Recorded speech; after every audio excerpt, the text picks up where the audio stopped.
अगर mutual fund में निवेश करना आपने शुरू कर दिया है या आपने निर्णय लिया है कि आप निवेश करेंगे, तो आपके पास 3 प्रकार के मुख्य ऑप्शन है। आप इक्विटी फंड में कर सकते हैं, डेट फंड में कर सकते हैं या हाइब्रिड फंड में कर सकते हैं। आज देखेंगे डेट फंड क्या है।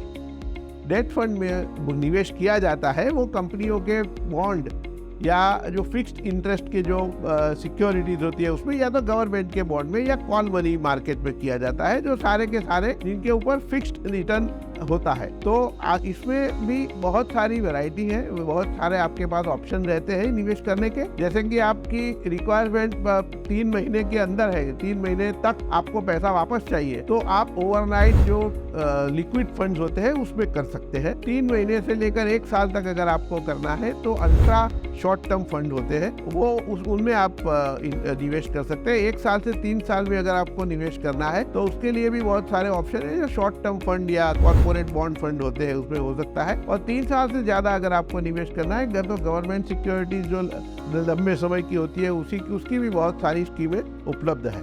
तो आपकी जो जरूरत है उसके हिसाब से इन्वेस्टमेंट आप कर सकते हैं। आपके पास ऑप्शंस अवेलेबल है। हर जो स्कीम है उसके अंदर रिटर्न अलग अलग होते हैं और वो कोई फिक्स्ड होता नहीं है, क्योंकि ये सारे पैसे जो आपके निवेश किए जाते हैं वो बॉन्ड में किए जाते हैं और इसमें 2 प्रकार से इसकी इनकम होती है म्यूचुअल फंड को। एक जो है वो उसका फिक्स रिटर्न जो मिलता है हर 3 महीने 6 महीने जो इंटरेस्ट मिलता है वो इसकी इनकम है।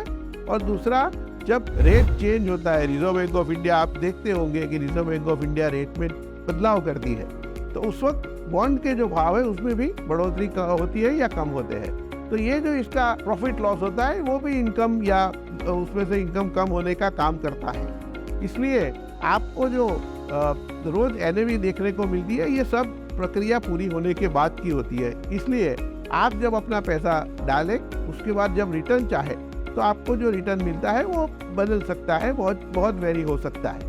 परंतु इसमें 2 चीजें ध्यान में रखने जैसी है। एक कि आपको जब भी पैसा चाहिए दूसरे दिन मिल जाएगा। आप जैसे अगर बैंकिंग आवर्स के समय में आप रिडम्पशन की रिक्वेस्ट डालते हैं तो दूसरे दिन आपके अकाउंट में पैसा जमा हो जाएगा। और दूसरी बात यह है कि इसकी जो इनकम है वो आपको रेगुलर इनकम के हिसाब से कि आपको टैक्स लगेगा।